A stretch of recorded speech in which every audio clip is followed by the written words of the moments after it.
Look Outreach is underwritten by the generous support of Munter Enterprises. Family owned and operated since 1972, integrity is important, as our family name is on every project. Our word is our bond. Munter Enterprises. Just build it.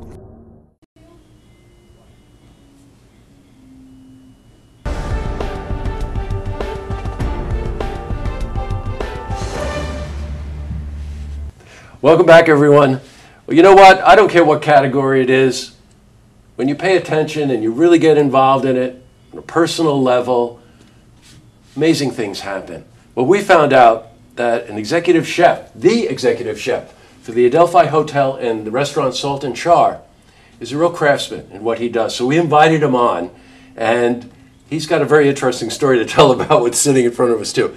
But this is Braden Reardon. So welcome, Braden. Pleasure to be here. Thanks for having me. Very nice to have you here. Yeah, absolutely. You know, when we were talking before this interview, the word that really struck me was craftsman. Of course. I think, and why?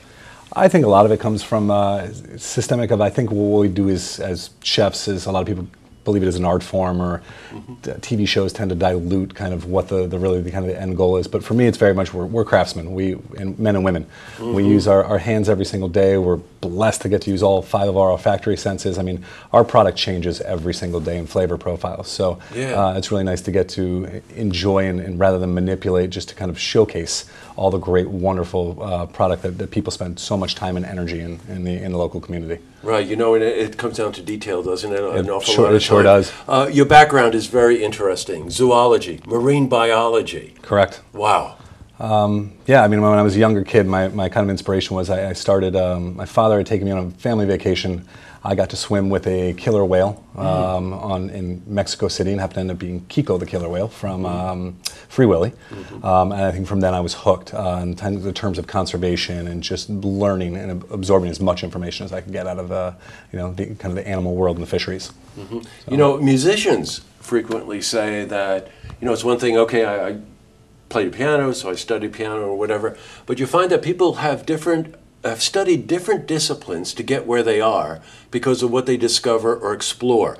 It's often said that kids who play musical instruments really well were great in math because they had the cognitive skills. So you took the skills that you learned studying that and kind of tied it together with your passion and your love for cooking. Absolutely. Now that's a very interesting transition. Yeah, it was a big part for me. I mean, I started working in kitchens from age 14 on, kind of fell in love with the adrenaline and the buzz that you get off of a busy service. And obviously as I was pursuing my education, I really wanted to focus on conservation work. And so big part of me in doing all of this research and applying myself and working under great doctorate students, I very quickly realized that I was going to be more impactful for me personally speaking by working in like a restaurant type environment where I can impact anywhere from 50 to 100 guests to, if I'm working in a really busy place, 1,000 a day. Gotcha. If I'm making good conscientious decisions for the restaurant and upholding to my kind of real mission statement, which is sustainability, is really focusing on local product and leaving as least of a footprint as possible. Let's talk about that,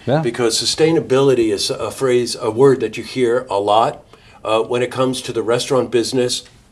Some applications are easier than others, but when it comes to meat, let's say, it becomes a different topic, doesn't it? It sure does. I mean, I think as we all kind of know, the beef market, especially in the commodity level size of a lot of these different agrarian communities, can be extremely impactful to the environment. And I think for us, kind of part of this project that we're working on right now very much is about trying to counteract some of that. And we do that in a day-to-day at the restaurant as well, for Salt Char and for the Adelphi Hotel, where we're focused on composting, making sure that I think last year we contributed 45,000 tons of refuse into making topsoil, so which is really kind of important. So now everyone's heard of James Beard for sure.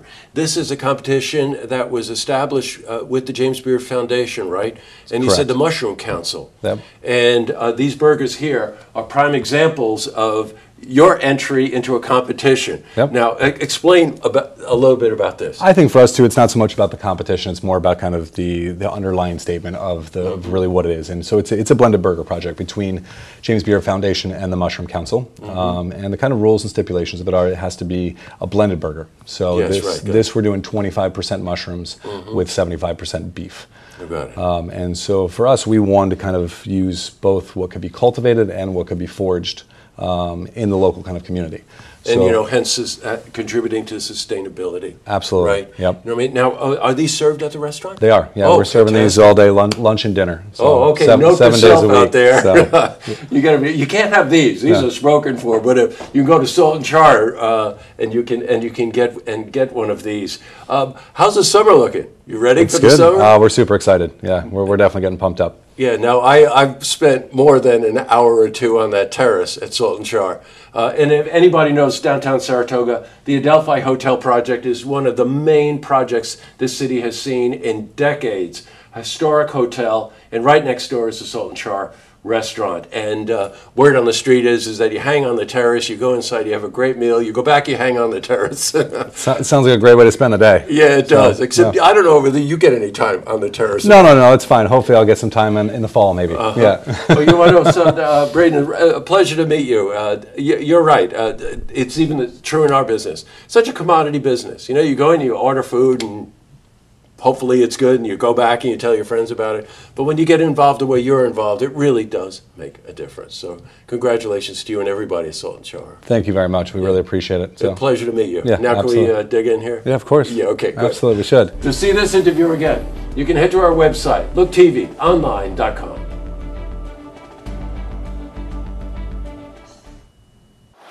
Look Outreach is underwritten by the generous support of Munter Enterprises. Family owned and operated since 1972, integrity is important, as our family name is on every project. Our word is our bond. Munter Enterprises. Just build it.